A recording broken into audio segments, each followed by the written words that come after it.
Welcome back to Horrifying Stories.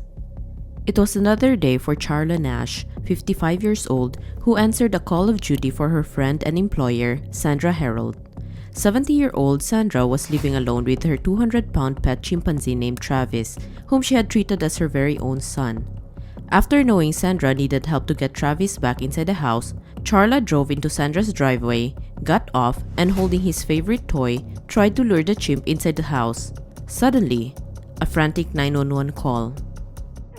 What is the problem? He's killing my friend! Who's killing your friend? My chimpanzee! Oh, your chimpanzee is killing your friend. Yes. Hurry up, please! There's someone on the way. With guns, please! You shoot him! What is the monkey doing? Tell me what the monkey's... He ripped her face off! This is Charla's horrifying story. Viewer discretion is advised.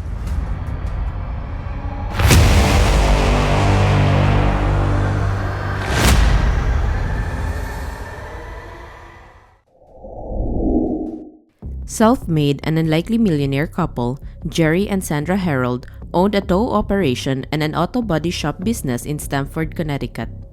They owned several expanding businesses, and they were a lovely and devoted husband and wife. They had only one daughter, Suzanne, whom Sandra bore to her ex-husband, but Jerry now considers her his own. Their little family of three lived a very comfortable and happy life. However, things changed ever since their daughter married and moved to be with her husband. The couple's home and daily lives are now much quieter, and they have since been longing for someone to take care for and nurture as their own. One hopeful day, Sandra flew to Missouri upon receiving a call a few days prior. The call came from a breeder in Festus, Missouri named Connie Casey, who's excitedly told Sandra that her baby has arrived and it's a boy. Thrilled, Sandra immediately boarded a plane and went straight to Casey's residence to claim his boy. Tears of joy kissed her cheeks when she held the baby boy in her arms for the first time. She named him Travis, after Travis Tritt, Sandra's favorite singer. Baby boy Travis is a chimpanzee whose father was snatched from the jungles of Africa, and Travis's mother was a retired zoo chimp. Having been endeared and feeling the instant connection with Travis, Sandra paid $50,000 in cash to finally take his baby home to Connecticut. Back at home, Sandra and Jerry loved and adored Travis. They treated the chimp like their own surrogate son. Travis gradually began to embrace the ways of his human mom and dad, developing the ability to understand their nonverbal and verbal language. Sandra took care of Travis like she would for a baby. Eventually transitioning to a toddler, she bottle-fed him, he naps on his own crib, bathed, and brushed his teeth and dressed him up. As Travis grew older and bigger, the Herolds tweaked and reconstructed parts of their house to make it a home especially designed for Travis. They reserved a huge room in the house, where secure and heavy locks were installed so Travis can play and roam all day, while the couple needs to work or run important errands. The chimp rambles around the house, from swinging on mounted tires and ropes to jumping on the couch and bed. At their tow shop, they also had a large room with trampolines, tires, and ropes where Travis can play while they work. Jerry and Sandra brought Travis to their workplace every day. He got so accustomed to being around humans that even tow drivers, mechanics, and other employees are charmed by Travis' unbelievable wit and irresistible charm. Travis easily became a local celebrity in Stamford. Police officers knew Travis, and neighbors all waved hello whenever they saw the chimp. Day by day, the chimp grew fast, strong, and mischievous. He also had his favorite food and loved ice cream so much that he even memorized the schedule of the ice cream truck that usually passes by their home. Travis could be frequently seen happily playing in their big yard as well. One day, Sandra's old friend Charla Nash came along with her child Brianna to visit. Sandra and Charla met back in the 70s, when Sandra and her daughter Sue brought their horses and traveled across various states to join in a barrel race rodeo competitions. Charla was still 18 back then, a runaway, and it was there in those competitions that she was able to build a lifelong friendship with Sandra. Whenever Charla visits, she almost always ends up playing with Travis, and sometimes he would climb onto Charla's back and play with her blonde hair. These were the happiest and most fulfilling days for the Herolds, most especially for Sandra. Until one day, in September 2000, she received an unknown phone call. It was grave news for Sandra, informing her that her only daughter Suzanne got into a car accident and died. Since that dreadful phone call, Sandra fought with depression and outbursts of anger. She got to the point where she fantasized suicide once and became distant to her close friends. She began to shut off from the rest of the world, and her life now only revolves around Jerry and Travis. With Suzanne's sudden death, Sandra now treats Travis as her only child. Meanwhile, Travis now enters adolescence and into early adulthood, which became a concern for Stanford's animal control officer. According to primatologists, a full-grown adult chimpanzee's strength can be compared to the strength of at least 5 men, and these chimps can mate with different partners up to 50 times in a day in the wild. In fact, the very reason why chimps that are casted in movies are only up to pre-adolescent age is because their moods can get erratic, tend to be more harmfully aggressive, and difficult to control when they become adults. The animal control officer asserts to Sandra that keeping Travis in their residence for the next few years is no longer feasible. Sandra appeared to be considering the caution, but she was already fixed to keep Travis with her as he had never shown any potential to become violent. However, Travis did show some signs of instability when one time, the three went out for a drive and someone threw an empty soda can into the half-open window where Travis was seated. Surprised and probably feeling threatened, Travis irritably shifted his gaze searching for the culprit. Then all of a sudden, he removed his seatbelt, unlocked the car door, and went out across the street knuckle running. Looking around, he happened to see an innocent passerby and charged at him. Then, he began to lie down on the road and kept rolling on his back as traffic was put to a sudden halt because of the commotion. Drivers and passengers did not seem amused, and many people had already gone outside their homes or from nearby establishments to see what was happening. Many have reported the incident to the police, saying there was a chimpanzee on the loose. Around a dozen officers came to the scene, finding themselves chasing down a chimp who apparently looked like he was having fun, smiling his way as he jumped on cars and ran from the police. Travis did not even get tricked through cookies and ice cream, and in the few times they were successful in bringing him back inside the Herold's car, he was quick to open the door again and come out before he would get locked. The commotion went on for around 2 hours until Travis got exhausted and by himself went back inside the car and put on his seatbelt.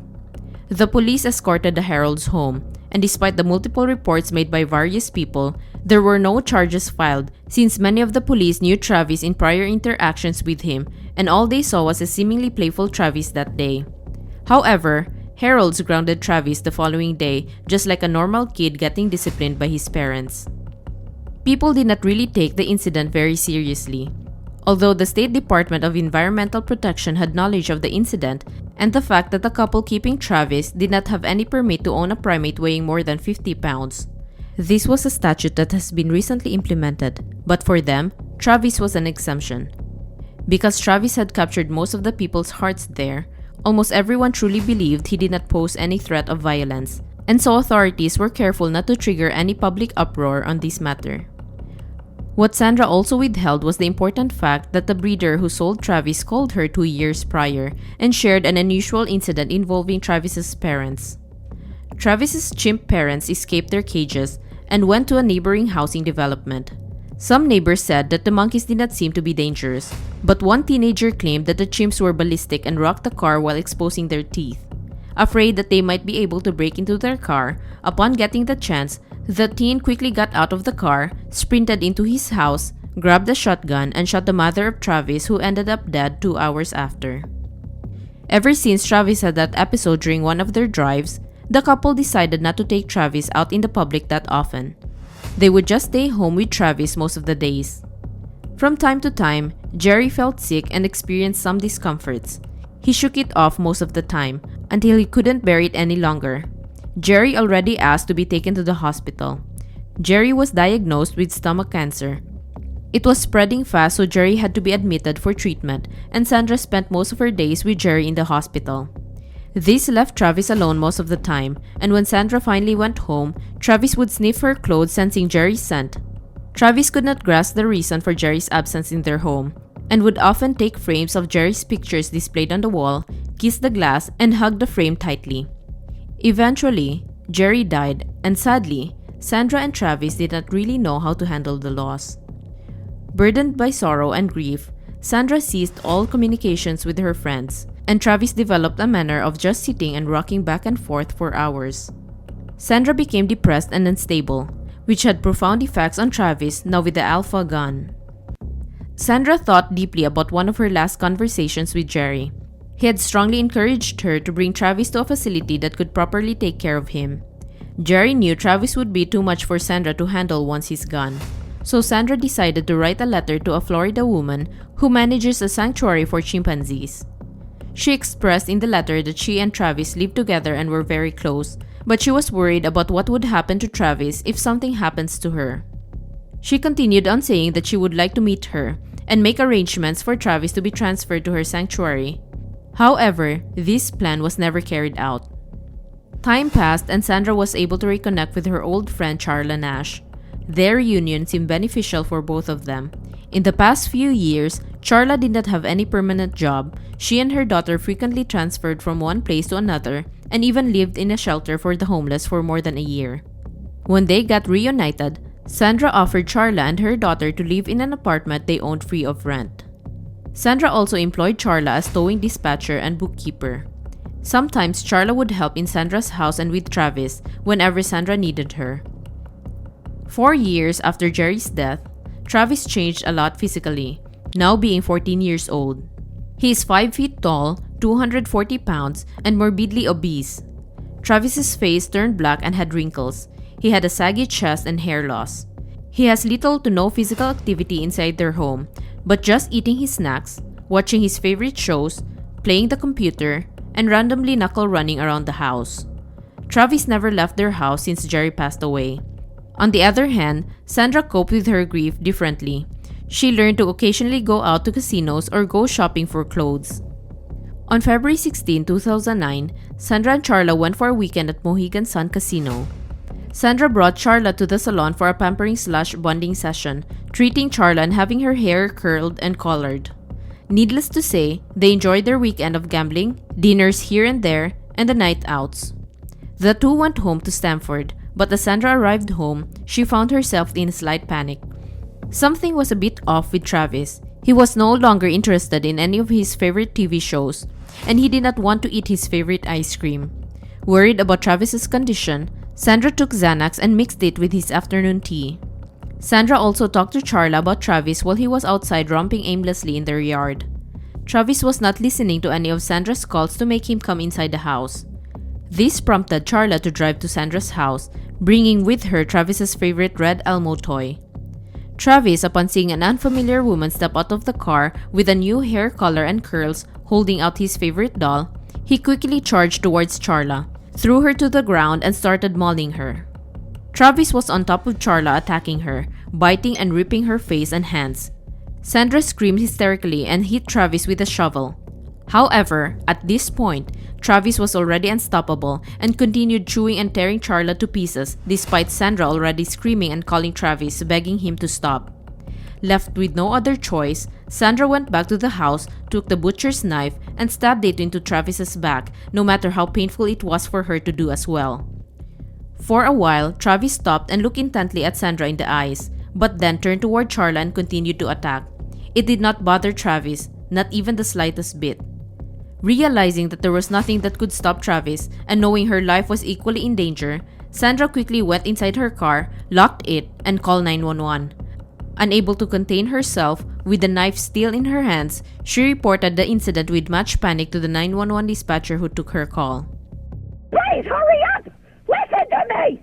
They're on the way, ma'am. Guns! They gotta shoot them, please! Please hurry! Please. If the monkey moves away from your friend, let me know, okay? So we could try to help your friend. No, I can't. She's dead. She's dead. She's dead. He ripped her apart. He ripped what apart? Her face? Everything.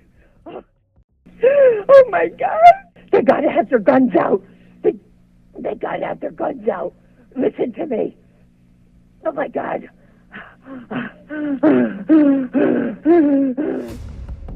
When the police arrived, Travis was already wandering around the Herold's yard, and there was Charla lying unconscious on the ground, with clothes almost completely torn apart and blood all over her body. Then, gradually, Travis made his way to where the police car was. The officer was still inside.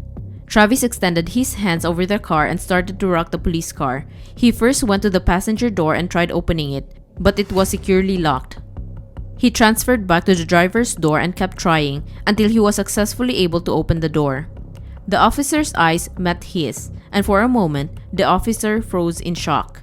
Looking back, he had extreme gratitude that Travis did not launch immediately at him as soon as he opened the door. If Travis had not taken a moment to look at him too, he would have been brutally attacked also. As soon as he was back on his senses, he grabbed his gun and from a very close vantage point, shot Travis 4 times. This prompted Travis to retreat into the house. Later on, the authorities would find him dead inside his own room, covered in Charla's blood and his own. Meanwhile, Charla miraculously lived in spite of the unbelievably serious injuries she sustained. She no longer had eyelids, nose, jaw, lips, and even scalp after. Travis gruesomely attacked her. Almost all of the bones of her face were crushed, and her eyeballs have been plucked out. One of her hands had been completely eaten off by the wild chimp, while only 1 or 2 fingers were left of the other hand. In other words, it wasn't just her physical body that had been destroyed, but Charla's whole life had become completely devastated in an instant, including her daughters. Because of her condition, she has been placed under the care of a long-term assisted living facility. Sandra, on the other hand, grieved over the death of Travis. She had a hard time getting over the thought that she stabbed Travis, her own son, multiple times with her own hands, but she just had to. Eventually, Sandra got another baby chimpanzee and she named him Chance. She did not bring it to Connecticut because she knew people would violently react when they knew, so Chance stayed at Sandra's friend. She would frequently visit him and bond with her new baby. However, just over a year after the incident, Sandra died due to aneurysm. Brianna, Charla's daughter, had just entered college during that time, and she made it a point to regularly pay her mom a visit at the facility. Despite her frequent visits, she still misses her mom badly. 9 months after the attack, around her 56th birthday, Oprah came to visit her, and it was the first time she finally broke her silence and allowed the whole world to see what every reporter has been dying to feature. Years later, Charla underwent multiple surgeries in efforts to reconstruct her face and hands. Charla proved to be a strong and resilient soul. She was ready to put all the gruesome experience behind and was fiercely determined to move on and heal. After all she went through, she was even thrilled to take part in a military-funded experiment where doctors at Boston's Brigham and Women's Hospital would try to wean her off anti-rejection drugs that she has been taking since having face transplant. Although the result of the study was not a success, Charla still saw it not as a complete failure, as she was positive that researchers learned a lot from her and it would definitely contribute to future experiment and research that would ultimately help all the disfigured servicemen coming home from war. Charla's hand transplant failed, but her face transplant was a success. Charla now lives independently out of the care of an assisted living facility. 5 days of the week, a help would come to aid her daily, but on the weekends, she is on her own. This made Charla extremely happy, contented, and satisfied as she has always been independent all her life, giving her the feel of being normal again. Charla's resilience and determination were stronger than any challenge thrown upon her. Her fighting spirit and willpower turned out to be a great inspiration that's very worthy to emulate. Charla Nash proved how the most hideous and the most difficult circumstances can blossom into the most beautiful strength and compelling character anyone could only dream of. Thank you for making it this far. Please don't forget to click the subscribe button and like this video. If you like more of these animal attack videos, click the video on the left. For other horrifying stories, click the other video on the right. We truly appreciate your support. Again, thank you, and we'll see you on the next one.